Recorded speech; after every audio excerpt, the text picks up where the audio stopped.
Conference election department as CEO हम कर रहे हैं। जो इलेक्शन कमीशन ऑफ इंडिया उन्होंने 7 assembly constituency through out India उसका अनाउंसमेंट 2 दिन पहले किया है, जिसमें 2 असेंबली कंस्टिट्यूंसीज हमारे राज्य की आती हैं, 20 बॉक्सनगर एंड 23 धानपुर। तो उसका 2 दिन पहले अनाउंसमेंट हुआ था। उस अनाउंसमेंट के साथ साथ ही इलेक्शन डिपार्टमेंट से हम लोगों ने पूरे मैटर का रिव्यू किया। उसके पहले भी अनाउंसमेंट से पहले जो प्रशासन है वहाँ का, डिस्ट्रिक्ट एडमिनिस्ट्रेशन है, कंसर्न RO ARO उनकी टीम से पहले भी हम लोगों ने जाके उनसे उनके प्रिपेयर्डनेस का रिव्यू किया था। आज से जो प्रोसेस इलेक्शन शुरू हो जा रहा है with the day notification in the gadget. तो आज उसका गैजेट नोटिफिकेशन हो गया है, जिससे ये नॉमिनेशन प्रोसेस आज से शुरू हो जा रही है। आप लोग को मालूम होगा, लेकिन आप लोग के और नॉलेज के लिए हम बताना चाहेंगे। Date of issue of gazette notification 10 अगस्त को आज हो गया है। लास्ट डेट ऑफ नॉमिनेशन होगी 17 अगस्त। डेट ऑफ स्क्रूटनी होगी 18 अगस्त। 21 अगस्त को last date of withdrawal of candidates होगा। डेट ऑफ पोल है 5 सितंबर और काउंटिंग होगा 8 सितंबर को, और पूरी इलेक्शन प्रोसेस को 10 सितंबर तक शेष कर दिया जाएगा, कंप्लीट कर दिया जाएगा। इस प्रोसेस में जो 2 कंस्टिट्यूंसीज हैं, 20 बॉक्सनगर, उसके रिटर्निंग ऑफिसर हैं वहाँ पे सीनियर डिप्टी कलेक्टर नंबर 1 वो हैं, और साथ में 3 AROs हैं, जिसमें BDO बॉक्सनगर हैं और DM डिप्टी कलेक्टर हैं, SDM सोनामुरा ऑफिस से 2 लोग। ऐसे 20 धानपुर में जो additional district magistrate and collector Sepahijala हैं वो उसके RO हैं, उनके साथ ही 3 ARO हैं, BDO Kathalia, then deputy collector SDM office Sonamura और एडिशनल BDO कठालिया। और ये जैसे 2 कंस्टिट्यूंसीज हैं 20 बॉक्सनगर, इसमें टोटल वोटर्स हैं 43,087 अभी तक जो रिपोर्ट है।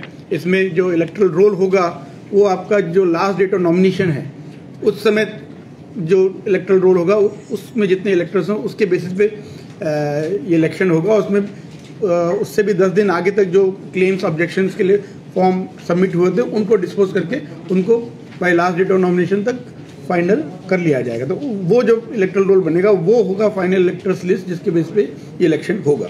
तो इसलिए इसमें नंबर में थोड़ा चेंजेस आ सकता है। ऐसे अभी तक का जो इन्फॉर्मेशन सर्विस वोटर 75 है, नंबर ऑफ 80+ वोटर्स जो वृद्ध लोग हैं 510 हैं 20 बॉक्सनगर में, फिजिकली चैलेंज लोग PWD दिव्यांग लोग वो टोटल 198 हैं। 23 धानपुर में 50,147 टोटल वोटर्स हैं, 85 सर्विस वोटर, 80+ वोटर 707 एंड दिव्यांग 265। तो लास्ट इलेक्शन में जैसे असेंबली इलेक्शन में था, इस इलेक्शन में भी आपका 80+ और दिव्यांग लोगों के लिए विशेष वोट देने के लिए प्रोसेस रहेगा। उसमें वो विदिन 5 डेज ऑफ नॉमिनेशन, यानी आज नॉमिनेशन स्टार्ट हुआ तो 5 दिन के अंदर उनको अपनी चॉइस, अपना ऑप्शन बताना होगा कि वो जो पोलिंग स्टेशन है उसमें वो आके वोट देना चाहेंगे, उनको घर पे पोस्टल बैलेट जो लास्ट असेंबली इलेक्शन में आप लोगों ने देखा था उस वे में वो करना चाहेंगे। तो दोनों ही ऑप्शन के लिए अवेलेबल है, उनमें जिसमें उनको सुविधा हो, कन्वीनियंस हो, वो कर सकते हैं। तो वो 5 दिन के अंदर उनको अगर जो चॉइस है वो बताना होगा। इसके अलावा पोलिंग स्टेशन टोटल हमारे जो 20 बॉक्सनगर में है 51 टोटल पोलिंग स्टेशन है। उसमें टोटल लोकेशंस 43 है, कुछ जगह 2-2 पोलिंग स्टेशन है एक ही जगह, तो इसलिए 51 पोलिंग स्टेशन, लेकिन लोकेशन टोटल 43 हैं। उसमें 3 अर्बन एरियाज में और बाकी सब 48 रूरल एरियाज में। 23 धानपुर में पोलिंग स्टेशन टोटल 59, जिसमें 50 अलग अलग लोकेशंस हैं। वहाँ कोई अर्बन पोलिंग स्टेशन नहीं है, सब 59 रूरल एरियाज में है। इसके अलावा इलेक्शन प्रोसेस के साथ ही जो पूरा एडमिनिस्ट्रेशन है, सिविल एडमिनिस्ट्रेशन, पुलिस एडमिनिस्ट्रेशन, उसको ऑलरेडी एक्टिव कर दिया गया है। आज चीफ सेक्रेटरी, DGP, सभी पैरामिलिट्री फोर्सेज जो स्टेट में हैं उनके साथ अभी जस्ट इस मीटिंग से पहले हम लोगों ने रिव्यू किया, और उन लोगों को क्या स्टेप्स लेने हैं कि ताकि वहाँ पे पीसफुल एटमॉस्फेयर बना रहे, सभी इलेक्टर्स फ्री फेयर मैनर में अपने वोट को कास्ट कर पाएँ। इसके लिए डिटेल में डिस्कशन हुआ है। जो पुलिस डिपार्टमेंट की तरफ से स्टेप्स लेने होते हैं, रिगार्डिंग लाइसेंस आर्म्स रिलेटेड या नॉन बिलेबल वारंट्स, सेक्शन 107, 8, 110, उन सब के ऊपर भी ऑलरेडी प्रोसेस इनिशिएट हो गया। Daily report law and order की जो आती है PH की, वो प्रोसेस स्टार्ट हो गया है। और जो इलेक्शन एक्सपेंडिचर मॉनिटरिंग के लिए भी नेसेसरी स्टेप्स आरंभ हो गए हैं, ताकि जो भी कैंडिडेट्स फाइनली सिलेक्ट होंगे उनका टोटल कितना एक्सपेंडिचर हो रहा है उसको क्लोजली मॉनिटर किया जा पाए। और उस प्रोसेस में जो कैंडिडेट्स होंगे उनको मॉडल कोड ऑफ कंडक्ट का फॉलो करना पड़ेगा। Model code of conduct just announcement यानी 2 दिन पहले से ही प्रोसेस में आ गया है। It has come into force. और इस मॉडल कोड ऑफ कंडक्ट में एक जो विशेष बात ध्यान देनी होगी कि ये बाई इलेक्शन है कि 2 कंस्टिट्यूंसी में हो रहा है, तो इसका असर रहेगा सिफाई जिला डिस्ट्रिक्ट में, जहाँ पे ये दोनों कंस्टिट्यूंसीज हैं। जब भी कोई बाई इलेक्शन होता है तो जिस भी कंस्टिट्यूंसी में होता है तो वो जिस डिस्ट्रिक्ट में आता है उस पूरे डिस्ट्रिक्ट में वो मॉडल कोड ऑफ कंडक्ट लगेगा। तो इवन दो वहाँ पे आप 2 में ही असेंबली कंस्टिट्यूंसी में हो रहा है, उसके अलावा और 5 असेंबली कंस्टिट्यूंसी हैं, लेकिन मॉडल कोड ऑफ कंडक्ट पूरे डिस्ट्रिक्ट पे लगेगा, पूरे जिला पे लगेगा।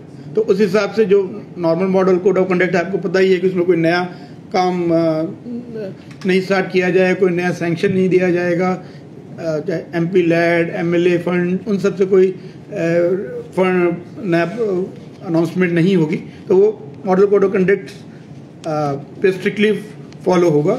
इसके अलावा जो कैंडिडेट्स होंगे उनको अपनी तरफ से जो पब्लिसिटी के लिए कोई फिल्म बनाना है तो उसके लिए एक प्री सर्टिफिकेशन उनको लेना होगा, pre certification of political advertisement on electronic media.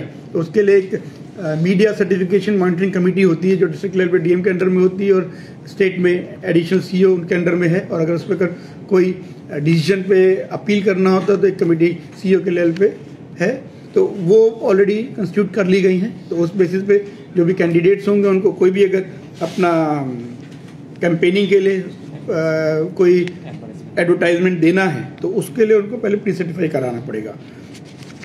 और overall election free and fair manner में हो, ये सभी कंसर्न एजेंसीज को ऑलरेडी उसके बारे में सचेत कर दिया गया है। So I would like to assure you कि with the support of everyone, with the entire administration, with media, with the people at large, we will conduct this election in a free and fair manner. और इस चीज़ के लिए हम आप सबका support चाहते हैं। और इलेक्शन कमीशन के जो अलग अलग रूल्स रेगुलेशन है उसको स्ट्रिक्टली फॉलो किया जाएगा। आप लोग भी मतलब आखिर कान की तरह काम करते हैं, इसलिए आप जो देख रहे हैं इस पूरे इलेक्शन प्रोसेस में अगर आपको कुछ दिख रहा है तो उसके आप हमें बताएं। इलेक्शन कमीशन की और इलेक्शन डिपार्टमेंट की जो मशीनरी है उसके अंदर जो ग्रीवांस कंप्लेंट फाइल करने का सिस्टम है उसके अंतर्गत आप उस बात को समय में हमारे सामने लाएं ताकि उसके ऊपर एक्शन लिया जा सके। इसके अलावा जैसे सी विजिल आपने सुना होगा, उसमें इवन हर सिटीजन के पास ये राइट है, उनको अगर कहीं कुछ गलत होता दिखता है तो उसको फोटो भी खींच के उसी जगह से मोबाइल ऐप के थ्रू एक कंप्लेंट फाइल कर सकते हैं और उसको फिर 100 मिनट के अंदर उसको निपटारा किया जाता है। तो इसमें कई तरीके हैं। इसके अलावा कंट्रोल रूम डिस्ट्रिक्ट में ऑलरेडी सेटअप हो गया है, स्टेट में हम ऑलरेडी कंट्रोल सेंटर है, तो उसके ऊपर किसी को अगर कोई कंप्लेंट कोई बात बोलनी है तो वो बता सकते हैं। और परमिशन का जैसे सिस्टम रहता है, जो अलग अलग कैंडिडेट्स होंगे उनको अपनी कैंपेनिंग के लिए कहीं रैली, प्रोसेशन, रोड शो के लिए परमिशन लेना होगा तो उसका एक सिंगल विंडो सिस्टम रहेगा। SDM ऑफिस से सभी लोग अपनी एप्लीकेशन सबमिट करेंगे और वहाँ पे ही पुलिस के ऑफिशियल्स बिल के कंसेंसस से व्यू लेंगे और अकॉर्डिंगली डिसीजन देंगे। तो इसलिए जिसको भी परमिशन लेनी हो SDM ऑफिस में उनको अपना एप्लीकेशन सबमिट करना है। और आई थिंक यही मेन पॉइंट्स हैं। बाकी आपको और कुछ पूछना है तो बताएं। धन्यवाद। पोलिंग स्टेशन तो कवरेज CMF के ही होगा ना, CPMF से होगा पूरा? हाँ, पैरामिलिट्री फोर्सेस के लिए भी ऑलरेडी असेसमेंट करके भेज दिया गया है रिक्वायरमेंट इलेक्शन कमीशन को। वो आएंगी। इलेक्शन में हमेशा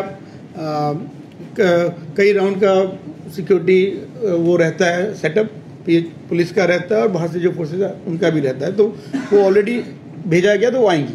और जब आएंगी तो नॉर्मली जैसे लास्ट टाइम भी आपने देखा होगा एरिया डोमिनेशन के लिए उनको यूज़ किया जाएगा, जहाँ पे किसी भी टाइप का कोई अगर कंप्लेंट आता है तो उसमें वो वहाँ जाके लोगों के बीच शांति व्यवस्था बनाने में हेल्प करेगी। सर जो दो विधानसभा में इलेक्शन हो रहा है सर, वो अदर स्टेट का कोई बंदा अगर उधर है उसके लिए कोई रूल्स है? अदर स्टेट का कोई नागरिक?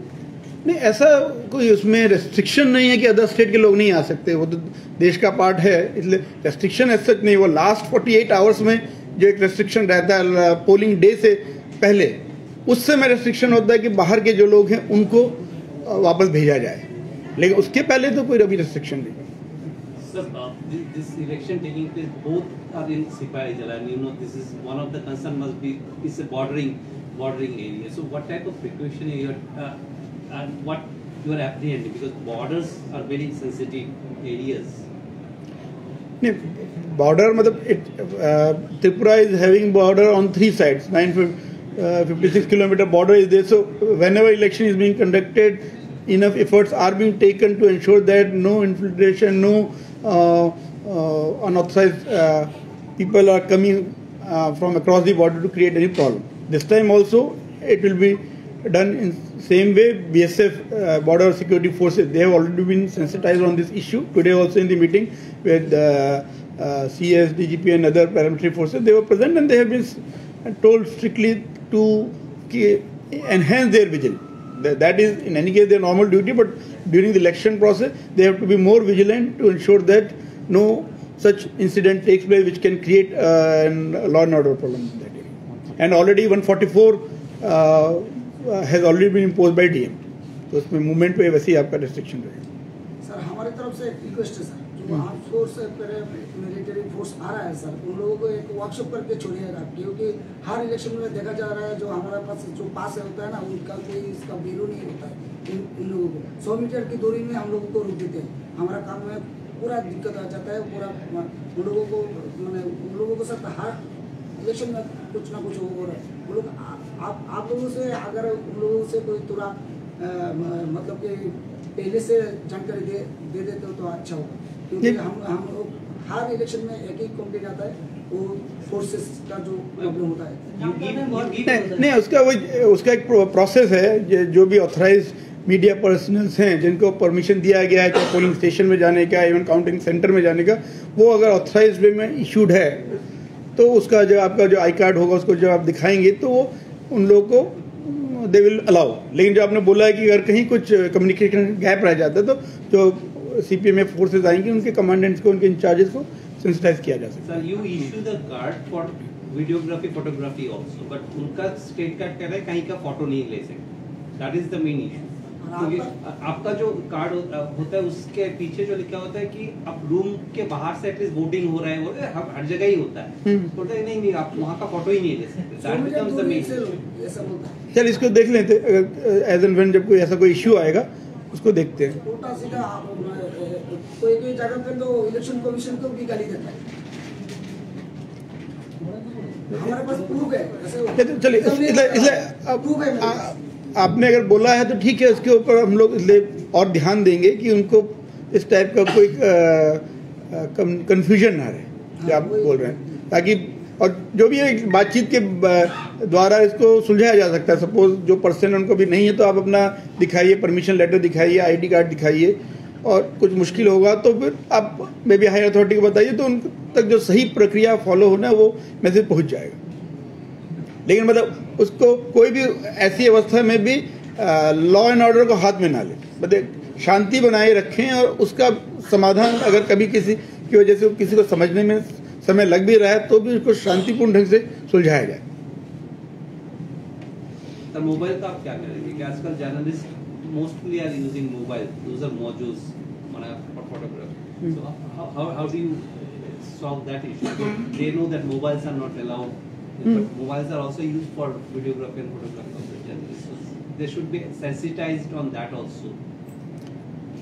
नहीं, मोबाइल का तो जो इंस्ट्रक्शन है इलेक्शन कमीशन ऑफ इंडिया का strictly that only we will have to follow. If there is some general observation तो that suggestion can be brought to the notice of election commission for taking a generic view for the entire election process.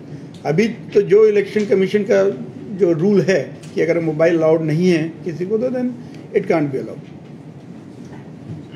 Sir যেটা 2018 এবং 2023 যে বিধানসভা নির্বাচন হয়েছিল সেই নির্বাচন নিয়ে বেশ কিছু কোনো ধরনের প্রশ্ন উঠে, কিন্তু এর মাঝামাঝি সময়ে লোকসভা নির্বাচন বা বাই ইলেকশন যেগুলো হয়েছিল সেখানে বিস্তর অভিযোগ এসেছে। তো কমিশন কি এবারে যে বাই ইলেকশন হচ্ছে সেটাতে অ্যাসুরেন্স করতে পারবে যে কোনো ধরনের ইনসিডেন্ট হবে না বা ভায়োলেন্স ফ্রি আপনারা প্রুভ করতে পারবেন? ইলেকশন ভায়োলেন্স ফ্রি করা যায় এই জন্যে আমরা সবই লোক স্টেপ নিচ্ছি, আর এই জন্যে আপনার সবই का যোগাযোগ ওখানে লাগবে।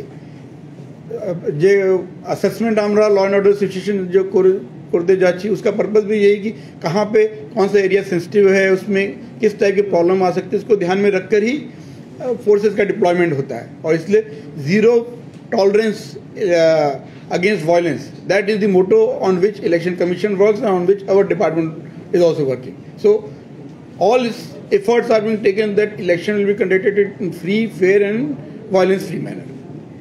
2022 যে লাস্ট উপনির্বাচন হয়েছিল, যে যে কনস্টিটিউয়েন্সিগুলিতে উপনির্বাচন হয়েছে দেখা গেছে যে ওই জায়গা অন্য জেলা থেকে অন্য জায়গা থেকে লোক এসেছে এই ধরনের অভিযোগগুলি, এটাকে মোকাবিলা করার জন্য আপনারা কি ধরনের পদক্ষেপ গ্রহণ করবেন?